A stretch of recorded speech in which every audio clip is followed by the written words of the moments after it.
Hey everyone, Darksiders 3 came out! I'm mentioning that because most people don't seem to know, or even worse, care. But I'm here to tell you, despite crashes, lost save data, middling performance, and a metric ton of smaller issues, Darksiders 3 is absolutely one of my games of the year, a smartly designed piece of software, and my favorite entry in the series.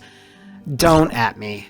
But we're gonna have to delve in this a little bit deeper because I'm gonna give a full review on this third entry of the Darksiders franchise and really get down to the meat and bones of what makes it a personal favorite of mine.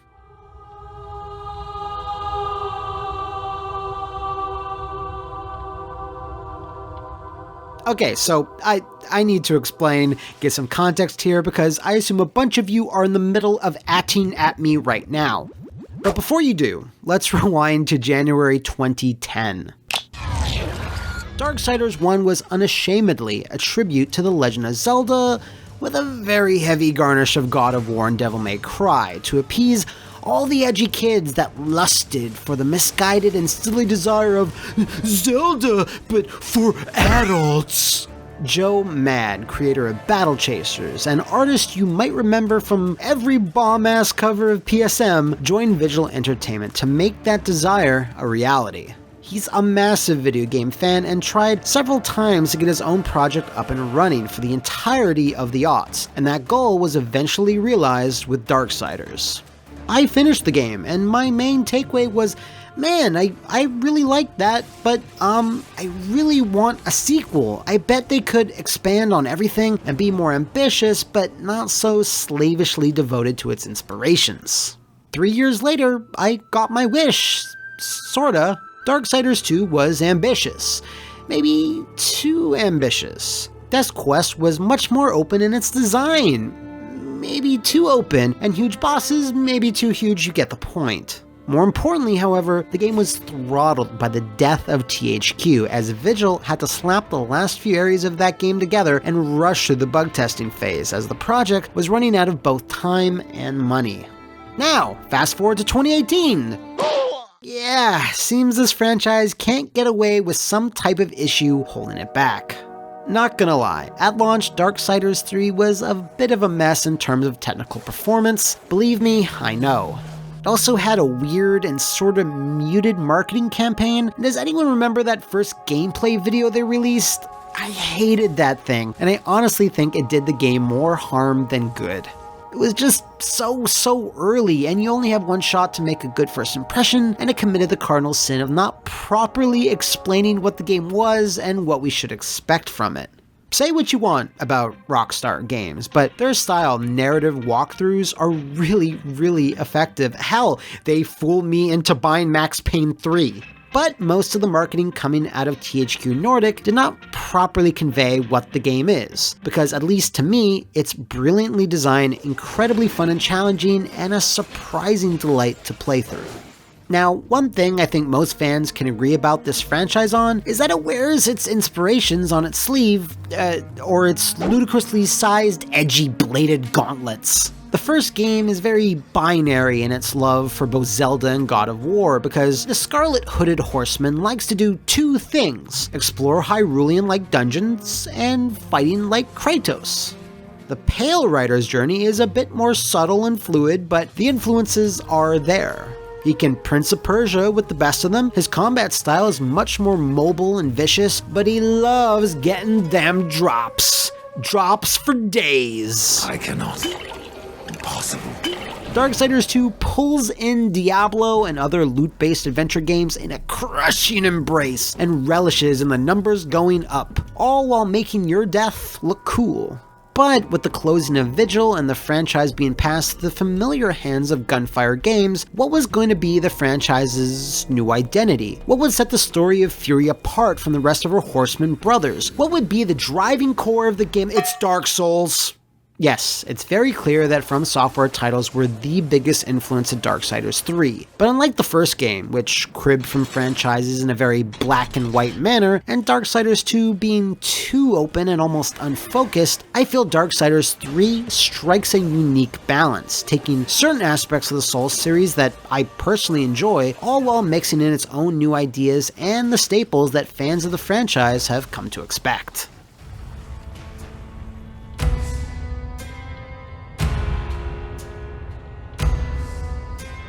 First up, the story and narrative. This remains classic to those that are already familiar with it. The four horsemen of the apocalypse are caught in the middle of the war between heaven and hell, with the earth being the prize. Fury is the most unpredictable and volatile of this barbershop quartet and is charged by the governing body known as the Charred Council to eliminate the 7 deadly sins, creatures that are their namesakes made flesh. Since the triggering of the apocalypse in the first game, the sins have been released and are running amok on Earth, carving up their own territories, turfs, and cribs. Bombastic characters, surprisingly well written and entertaining cutscenes, betrayals, revelations, and even a few oh shit moments you might not expect, the story continues the comic booky nature of the franchise, and it does so with aplomb.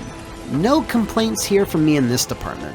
However, what really sets Fury apart from War and Death is that this game does dip into the motivations of a horseman a whole lot more, delivering something a bit more personal and introspective. Well, as introspective as something called Darksiders could hope to be. The point being, War and Death never really changed much. Their allegiances would when something was revealed to them, and their feelings towards a certain race might soften, but it didn't say much about them as characters. Fury comes off as very one-dimensional. Shut up and fight! But the game actually takes its time to play with that flaw. Throughout her campaign, Fury converses with the Maker Ulthane, the new character, the Lord of Hollows, her own Watcher, and has many encounters with the various sins that touch upon and expand her personality. She grows, bit by bit. I was surprised by this because while I didn't start as a big fan of Fury when I first saw footage and marketing materials of her, I certainly am now. Now, while all that stuff is, very Darksiders, let's move on to what super isn't. The level design. Not a particularly lusty location, is it? Like mentioned before, the first game was a nod to Zelda, featuring a few small linear hub worlds flanked by big Zeldas on either sides of the map. The second game was composed of massive, canyon-like open areas that were so big, your horse was pretty much required to get from point A to point B, with a smattering of mini and mega dungeons along the way. This third chapter's level design is all Souls. You can move from area to area, which are all connected via shortcuts to unlock, with Vulgrim checkpoints dotted in between. Die, and you get sent to the Toothy Merchant and have to make your way back to where you fell to make progress. Items are everywhere, and unlike the first two games, which had dozens and dozens of useless baubles, every item in Darksiders 3 is precious and could make the difference in the next fight. Hell, these items are even highlighted by a little glowing flame next to a corpse, so I was constantly finding myself moving the camera all over, trying to scour the immediate map for resources. This is one of the aspects I love about the Souls games, but it's now combined with the Metroid or Zelda-like nature of certain areas being blocked off because you lack the necessary weapon or power. This is one of the things I felt just meshed so well because the turf of each sin is so richly detailed and has such distinctive color palettes. Even with the complete lack of a map, I always had an inkling where that ice wall or combustible web was once I had that appropriate power. The actual level design on display here is also really impressive in the way each level bleeds into the next, so it all feels a lot more organic than the other games. Now, it's not flawless because there are some mid-level loads where the game pauses for about 6 to 8 seconds, always in an area where enemies aren't present, but still, I wish they could have ironed that out. Now, speaking of enemies, you're not going to want to get caught unawares by them this time around because unlike the quests that War and Death undertook, Fury's is far more punishing. One of the other main tenets to this game that it models after the Souls series is the combat style and difficulty. On the default setting, War or Death could just crush a wave of enemies in a combo or two, but that's not exactly the case here. Fury's style is much more one-on-one, locking onto an enemy and avoiding their strikes at the last second is paramount to success, because Fury can die in 2 or 3 big hits in the early game, and even if you're properly leveled, the threat of kill still lingers in the air. With that being said, one thing that is smartly not borrowed from Souls is stamina, as Fury is free to do as many combat actions as she likes, which is good considering the actual amount of moves and combos she can perform leans more towards the prior games in the Darksiders series. It wouldn't make sense to get rid of all of the combat finesse the franchise had built up, so the combat is distinctly its own, and it's not an exact carbon copy like, say, The Surge or Lords of the Fallen. Now with that said, admittedly, Fury's moveset is not nearly as expansive or as exotic as Death's, but she can still whip up a storm with evade counters and special moves associated with each hollow form she attains. This is the other core element of Darksiders 3 that I think works really well, this mixture of free-flowing combo-based fighting. With more powerful but fewer enemies, it just feels really good to fight them. I'll make no illusions here, I've never been the biggest fan of how you control, move, and attack in Souls games, and while Bloodborne won me over with its increased tempo and more unique, weapon movesets, I enjoy fighting as Fury far more. Now, I'm not saying one is better than the other. I'm just being honest in declaring I personally prefer the speed, ferocity, and freedom that this game allows. Each battle still feels like a life and death one, but you're not limited in your combat actions.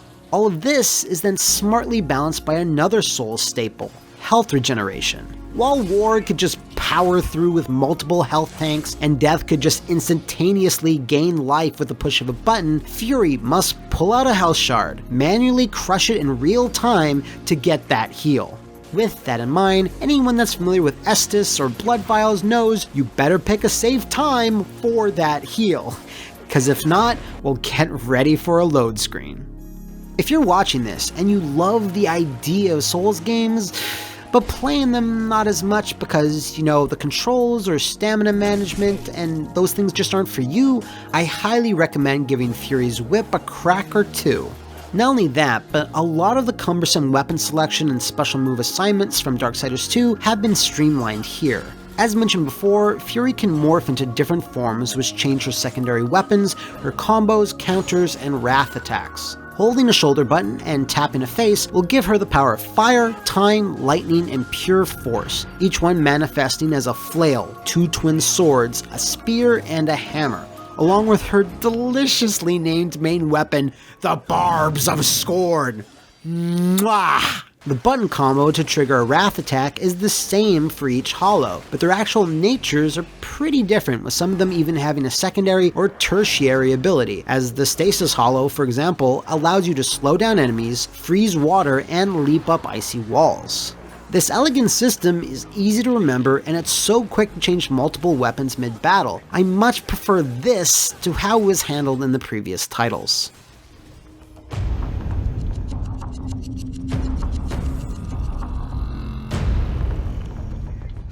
Now, earlier, I mentioned load screen, so I might as well get this out of the way. Darksiders 3 on consoles has a lot of technical problems that muddy the experience. Quite the grudge you're carrying. By the time you are watching this, however, I believe most of them might have already been patched out. Here's hoping. Regardless, I did want to mention that even though I ran into some nasty issues during my playthrough, they weren't enough to deter me from enjoying it. What I encountered were minute-long load times upon death, and since you can die a lot, that's more than it should be.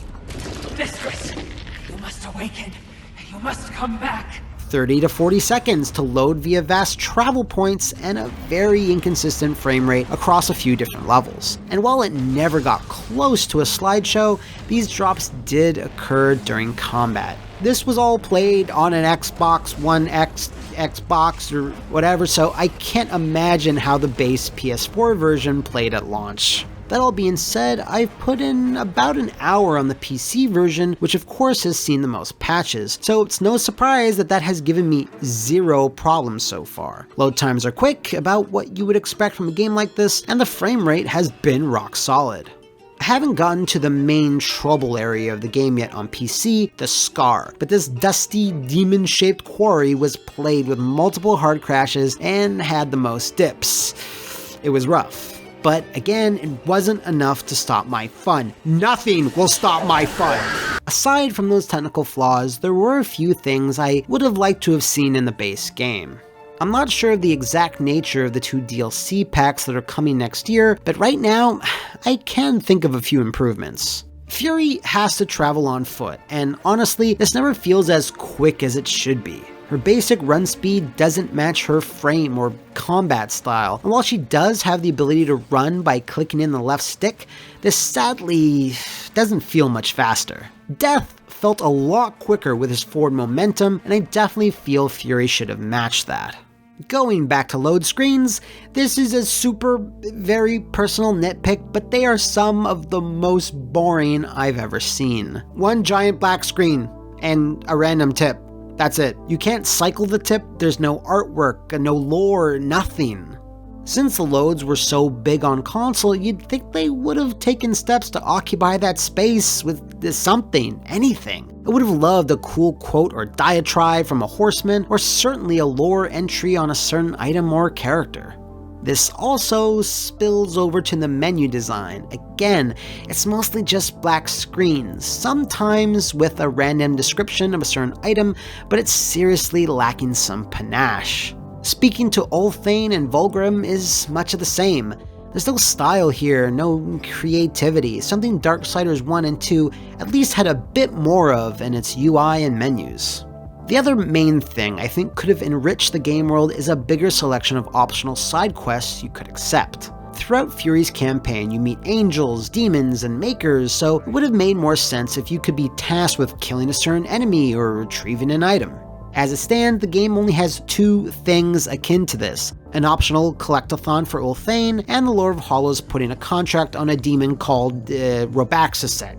That's it. While these things do change a few minor aspects of the ending, I could have done with a few more that reward you with upgrade points for Fury or per weapons. Moreover, characters in Darksiders 2 had a fair bit of dialogue you could exhaust by speaking to them, but there's nothing like that here. Since Gunfire were already looking to From Software for inspiration, it just feels weird that they didn't emulate this relatively simple but world-building thing. Now, I'm sure for Souls and Darksiders veterans, there's a huge list of fixes or changes they'd all like to see, but for me, those were the aspects I felt were left out. Like I've said before, there's something about this game that just clicked with me, and over the course of 4 days and 22 hours of total playtime, with still other things left to do and max out, I thoroughly enjoyed every single hour.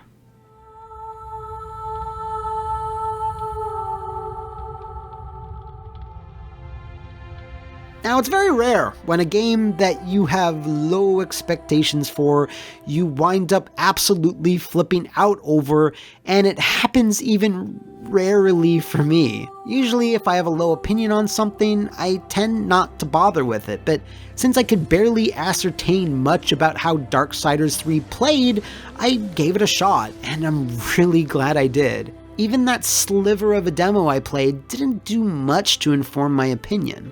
Of this writing, I have no idea how Darksiders 3 is performing commercially, but with this incredibly busy period packed with big titles, I don't think it could have been very well. I hope this isn't the case, because Gunfire to me have proven they can make a really solid game, a game that again I feel is a great foundation to work off of and expand, but to not also over-design, something I think was a bit of a detriment to Darksiders 2. However, with only one horseman left, the gunslinging Strife, I don't think this focus on Souls could necessarily work. It's risky, but hopefully they at least get the opportunity to try and finally close this franchise with a 4th entry. Darksiders is a weird franchise, because there's so few of these types of titles coming out anymore. Comic booky-like action adventures that recall elements of generations past. There's no tower defense, battle royales, microtransactions, survival elements, or multiplayer in Darksiders, and it's kind of refreshing that way. Ultimately, this is a review though, and it's a bit of a difficult one for me to attach a score to. Seemingly, the game has patched out a lot of the problems in the scar and other areas, so I gotta take that into account for future players. But in terms of my personal overall experience, I give Darksiders 3 a resounding... Alright, that's cool.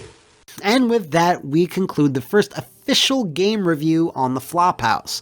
Let me know if there are any other games you'd like my bad opinion on in the comments, and I'll be sure to disappoint you all in the future. Thanks for watching everyone, and I'll see you next time.